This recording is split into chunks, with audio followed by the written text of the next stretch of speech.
I'm doing it, Joe. This is...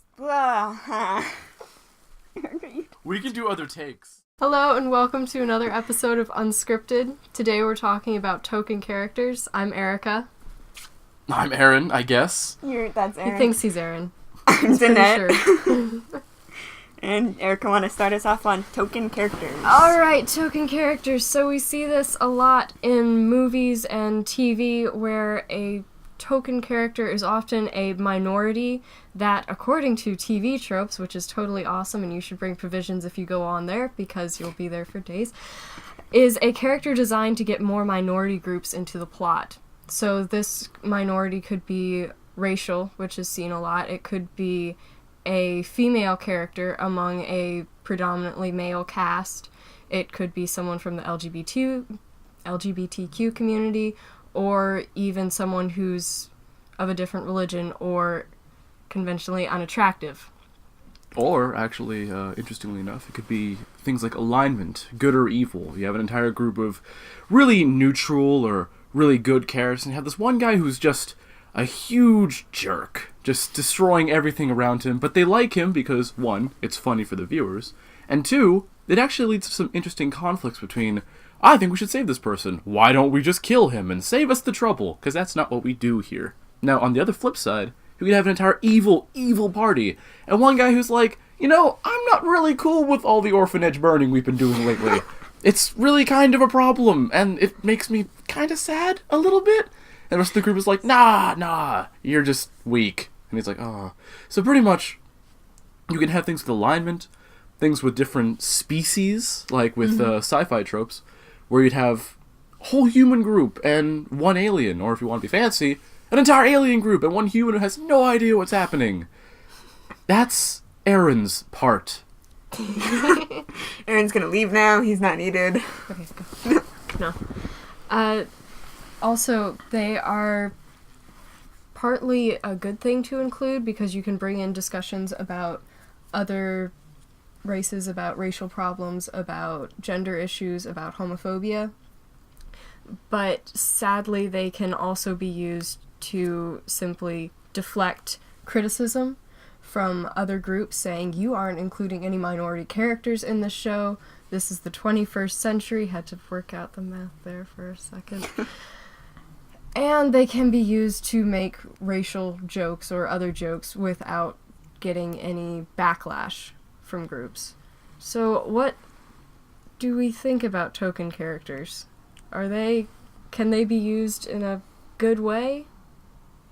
Maybe? Maybe. I mean, if you do it right, as any kind of writing for, TV show or film, you just have to do it right, I think. If you're bringing in a token character just to say, yeah, you can't get mad at us anymore because we have different races on our show, which I think is a big thing now because I know a lot of people lately get really mad when there's, not a person of color or somebody in there. Yeah. They get really, really upset, and it's, kind of really disturbing because they'll go to the point where they're like, you're a really horrible person for making this movie because there's no people of color in there, when it's it's not historically accurate. It's but that's a really big problem now, and I think that's where a lot of token characters are going to come from. But granted, it can get really creepy if you have, say, a modern setting, and you're just, panning over this, crowd of people, and there's not a single person that's not white. Yeah, exactly. That's it. You can hold that off for, probably 3 episodes, but when you hit that 4th, people are going to be like, so, where is everyone else? Yeah. They're going to notice. Yeah, like that. Friends. That's when you need to start bringing stuff in. Mm-hmm. Also, I think a lot of characters are built around archetypes, and I was talking to Danet about this earlier. The Breakfast Club is the nerd, the jock, and they address that. Gesundheit. And they address that. But with token characters, it's like taking an archetype and building a character around an archetype, but making that character depend more on their status as a minority. And when you have a character, Gesundheit. Aaron is allergic to dogs, and Erika has a dog. Yeah. Yay! The show shall go on. Just try to ignore me, viewers. We have tissues, too. If anyone has tissues there, send them over. I can't blow my nose on screen. Go with it. Mm. What were you saying now, Erika? About When you have a character's identity depend exclusively on their status as a minority character, you often ignore a lot of the things that make them an actual person, so they can come off as being bland or just included so that someone can say, look, this is an accurate representation of the black community or the transgender community, when really they just feel like a cardboard cutout and they don't actually feel like somebody who's a person at all. And I was reading on here, sometimes they even do that, make characters bland and inoffensive because they are afraid of offending other groups. So they say, you can do no wrong. yeah. You're Mary Sue. Yeah, which gets into stereotypical characters and lack of development and There's a lot more all to say that about Mary fun Sue's, stuff. but let's save that for a different podcast. What is the backlash against Mary Sue's, guys? Can't girls be billionaire philanthropist superheroes too? Come on. There's Marty Stews. Like, everybody gets their terribly written characters. You know, it happens. But if you can write them well and still have them be an archetype, that's where things Another go really podcast. Another podcast. Sorry. I'm thing just about going Token- back to the Breakfast Club now. The thing about token minorities, or not really minorities, but I guess people who are in the minority in their world, or their setting, or just their group, is that it's a trope. And if you don't use it, people can get offended. But if you do use it, people can still get offended because it's a cliche. So, you're kind of damned if you do and damned if you don't. So the best thing you can do is just to be yourself, and at the end of every day, then you can say, did I offend someone today by being myself? Yes, I did. It was a good day. Best thing to do would probably be to go full on into it and be like, I'm not going to use this person as a as a space filler. I'm going to use them as an actual character. And like, sure, this is trying to like maybe get some heat off of me, but I can use this really interestingly. And Like- I can develop this character. Don't make them a total stereotype who exists only to just propagate stereotypes. That's awful. It can be really funny, but it's mostly awful. And it just can make a lot of people feel uncomfortable. But really try to bring their culture into things. So, say it's an alien. Then don't just have them here because we have a makeup department that's not doing anything right now. Put them in because, hey, we can explore an entire new culture and stuff like that. And maybe when the show gets more money, you can bring in more of them. And, you know, so it doesn't seem like a single person is an entire species. Exactly. There was actually a post that I found on Tumblr about Frozen, and there's been this whole controversy that Frozen doesn't include any people of color, and one of the characters in Frozen, Kristoff, is actually a member of the Sami culture, who are reindeer herders and indigenous people of Scandinavia. And I'm like, oh wow, this is so cool. And a lot of people were upset because Kristoff is portrayed as like the ultimate pale, blonde Norwegian dude that you think of. He's the exact prototype that you would think of when you think Norwegian dude, except maybe without a beard. Except I found a post, apparently. Don't trust the internet, kids. Validate your sources. I found Which a we post. won't do, by the way. Yep. Nope. Ta-da! Although I did Google it later, but anyway. A post from someone who's actually of the Sami culture, and they said, I really liked Kristoff's character because they include a lot of elements of our culture in the movie. I have friends who look exactly like Kristoff, who are blonde-haired and blue-eyed, and indeed, if you Google pictures of Sami individuals, you will find, especially from a National Geographic article, one of the pictures that I really remember is of this girl who's just like completely pale, has hair the color of Elsa's in the movie, and it's really pretty. She's really pretty. That's my awkward saying. No, I saw that same post, and like that's what I was talking about earlier. Where people are they just get so worked up over that kind of stuff. I think, and it's like if it's not going to be historically accurate, like if there's literally no people in that kind of culture that really look like that, then I don't know why you're getting so upset about it. Yeah. Again, though, I think it really depends on research, too, because were there ethnic minorities in Scandinavia? Yeah. Yeah, there probably were. Were there ethnic minorities in medieval England? Yes, probably. But we don't see it as much, and that's not what we think of as much, so it just gets really complicated. Do your research, even though we don't. Yeah. Research characters, develop every single character, even if they're like on one page. There should always be something to them. And if not, get headcanon from your fans. Yeah, man. Just not the really crazy ones. No. Like us. Be careful. Be responsible. Another example would be if any of you people out there in the Great White Web has seen, or read, actually would be the term, Order of the Stick. It's this really, really great kind of D&D based comic.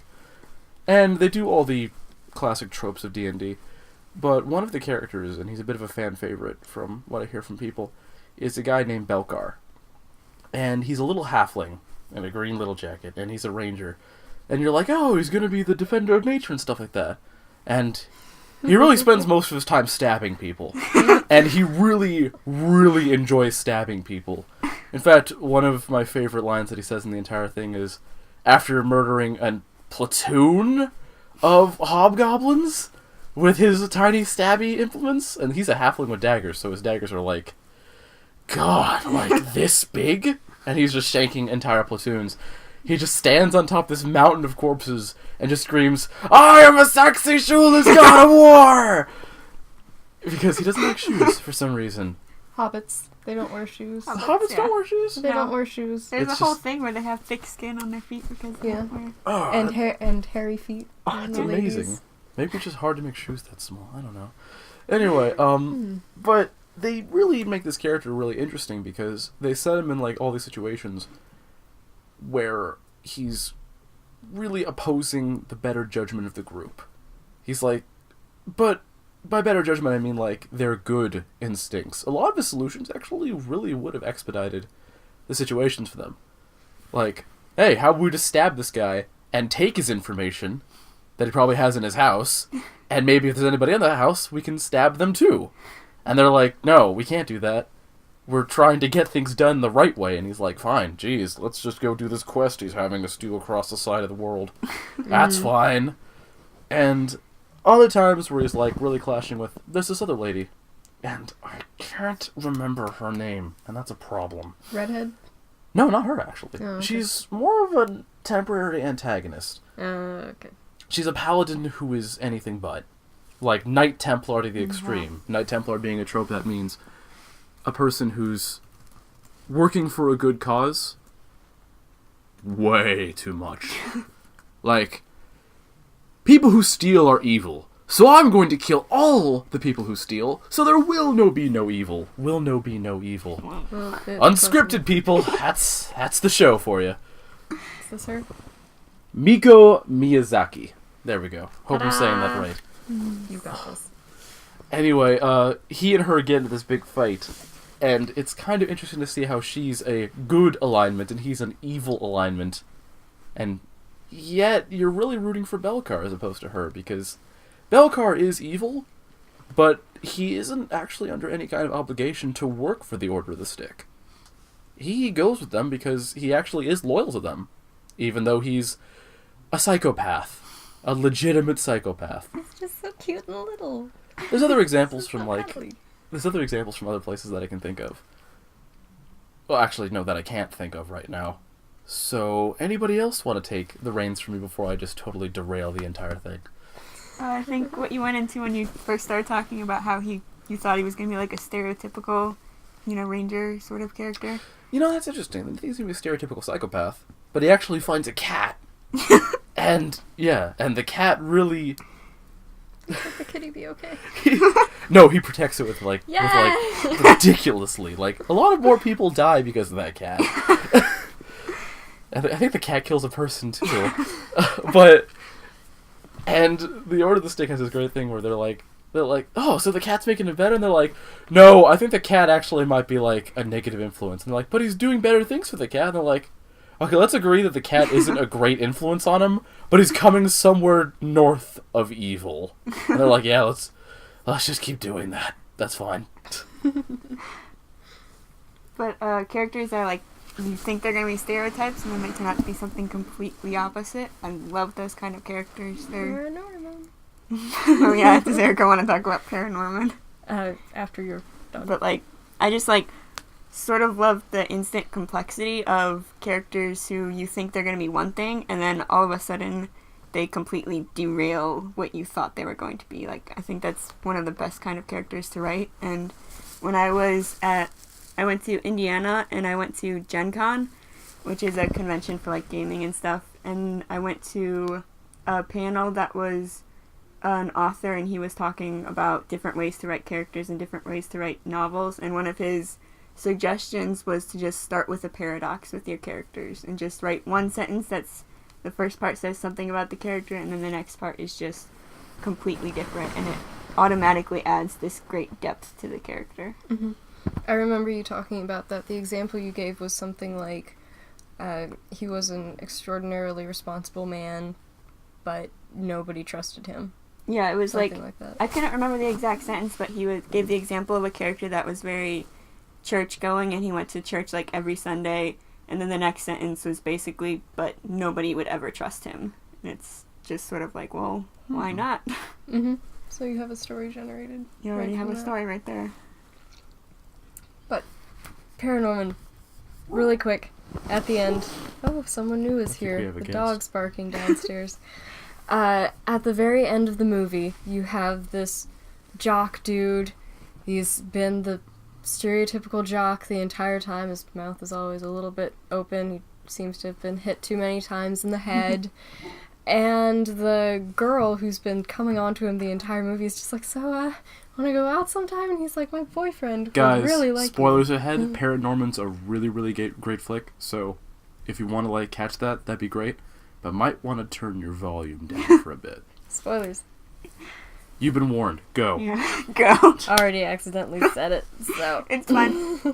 We already know this podcast is full of spoilers. Oh, like yeah, we should our just other include episodes. that We in really the should just like put description. like a whole page in the introduction to the site. Do we have a site? Nope. We have YouTube. We have YouTube. Yeah.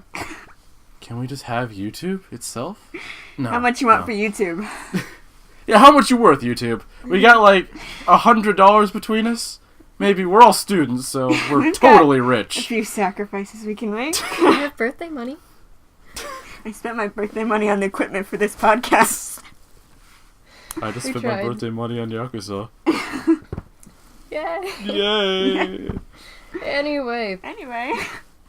very end of the film, jock character is just like, oh yeah, you should meet my boyfriend. You'd really like him. And all of a sudden the jock stereotype has been turned on its head. Mm-hmm. And the stereotype of a gay person has been turned on its head. And it's great. It's wonderful. It's so great. And done.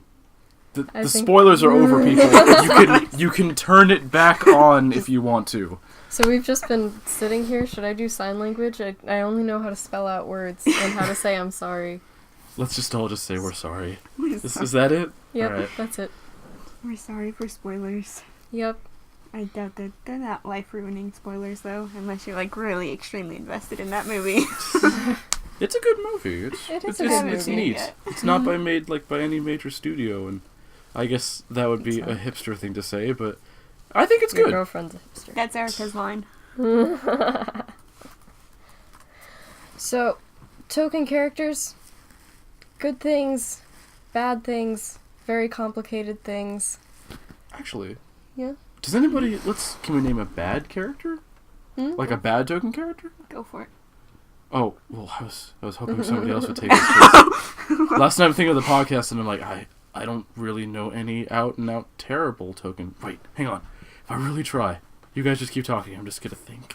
Okay.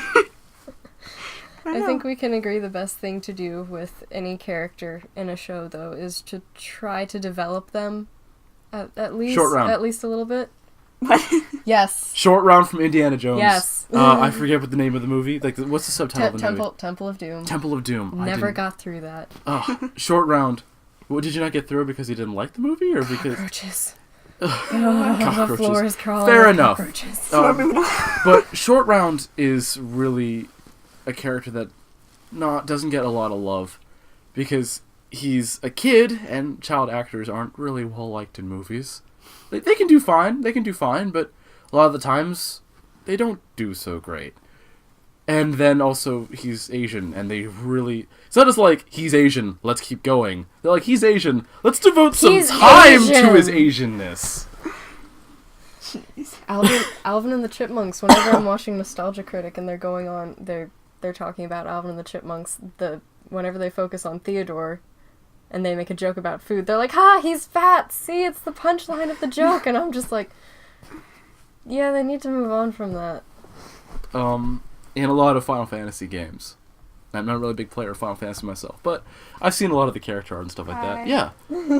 Japan has a thing for just, like, throwing in the black guy, right? Do they?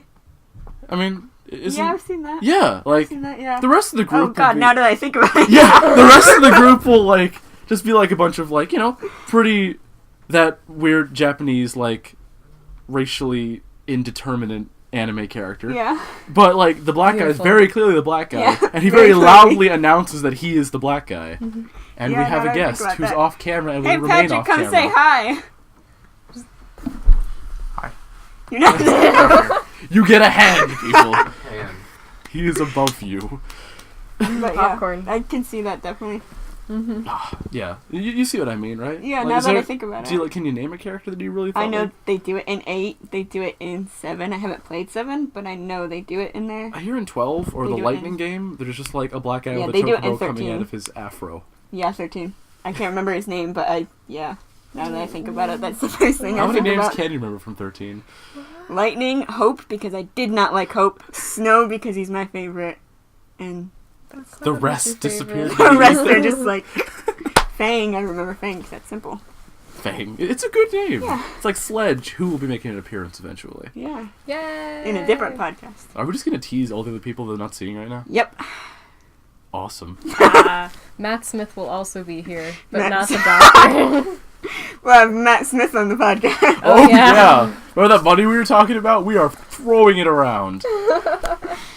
Okay, but I think we should wrap it up now. So, Yeah. is there anything else you want to throw in about token characters and I think we covered it. covered it? Yeah. Patrick, do you want to say Develop anything? your characters. Don't make them just cardboard cutouts. Develop every Patrick. single character. Even if you don't see it on screen. It's fun. Patrick's just nervous, guys. He'll show up eventually when the video games come out, you know.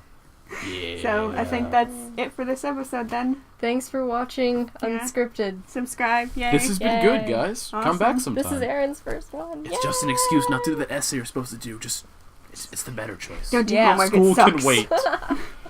Okay, we're done. Bye. Bye, friends.